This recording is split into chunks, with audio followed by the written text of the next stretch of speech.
इससे पहले हमने मैक्रोन्यूट्रिएंट्स में से कार्बोहाइड्रेट्स और प्रोटीन्स के बारे में बात की थी।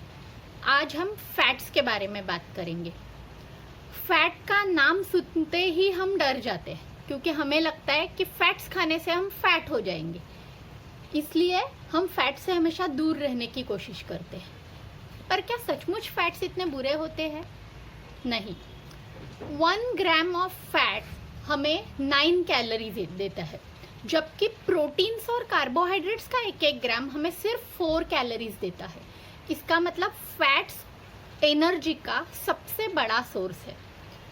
एनर्जी का सबसे बड़ा सोर्स होने के अलावा भी फैट्स के कई फंक्शंस हैं, जैसे कि transportation of vitamins in body.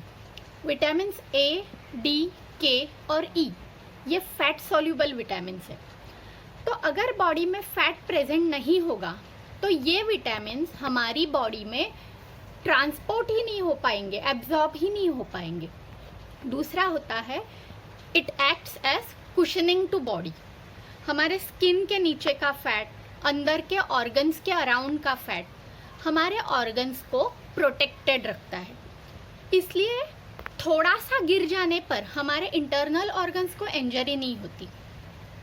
तीसरा है फैट्स हमारे बॉडी का टेम्परेचर मेंटेन रखता है।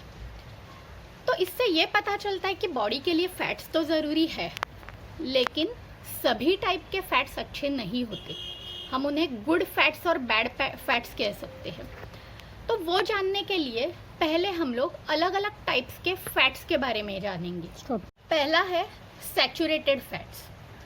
जनरली जो चीज़ें रूम टेम्परेचर पे सॉलिड होती है उनमें सैचुरेटेड फैट होता है, जैसे कि red meat, palm oil, coconut oil, या तो हाई फैट डेयरी प्रोडक्ट्स जैसे कि चीज़, बटर, क्रीम, इन सब में सैचुरेटेड फैट होता है।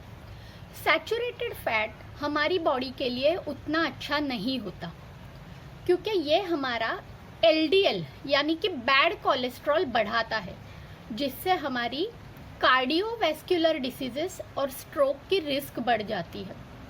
इसलिए एक दिन में 13 ग्राम से ज़्यादा सैचुरेटेड फैट्स का इंटेक नहीं होना चाहिए। दूसरे होते हैं trans fats. Liquid vegetable oil को जब हाइड्रोजन के साथ मिलाते हैं तो वो और सॉलिड हो जाता है, उसको हम लोग हाइड्रोजनेटेड ऑयल बोलते हैं, और इसमें ट्रांस फैट बहुत ज़्यादा होता है। ट्रांस फैट हमारी बॉडी के लिए बिल्कुल भी अच्छा नहीं होता क्योंकि इससे हमारा बैड कोलेस्ट्रॉल तो बढ़ता ही है और गुड कोलेस्ट्रॉल कम भी होता है, जिससे हमारी हार्ट डिसीजेस, डायबिटीज़, स्ट्रोक की रिस्क बढ़ जाती है। इसलिए जो चीज़ें जनरली हमें पसंद होती है जैसे कि cake, pastries, donuts, frozen pizza, microwave popcorn, biscuits, cookies, ये सब चीज़ें एक्चुअल में हमारे लिए अच्छी नहीं है क्योंकि उसमें ट्रांस फैट बहुत ज़्यादा होता है। तो अगर हम अपने आप से प्यार करते हैं तो हमें इन चीज़ों से प्यार करना छोड़ देना पड़ेगा।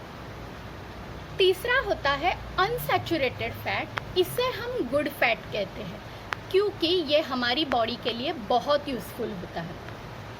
अनसैचुरेटेड फैट को मोनो अनसैचुरेटेड फैट और पॉली अनसैचुरेटेड फैट में भी क्लासिफाई किया जाता है, लेकिन उसको हम ज़्यादा डिटेल में नहीं पढ़ेंगे। मोनो अनसैचुरेटेड फैट हमें नट्स, एवोकाडो, इन चीज़ों से मिलता है। जनरली अनसैचुरेटेड फैट हमें प्लांट ऑयल से भी मिलता है, जैसे कि soybean oil, safflower oil, sunflower oil.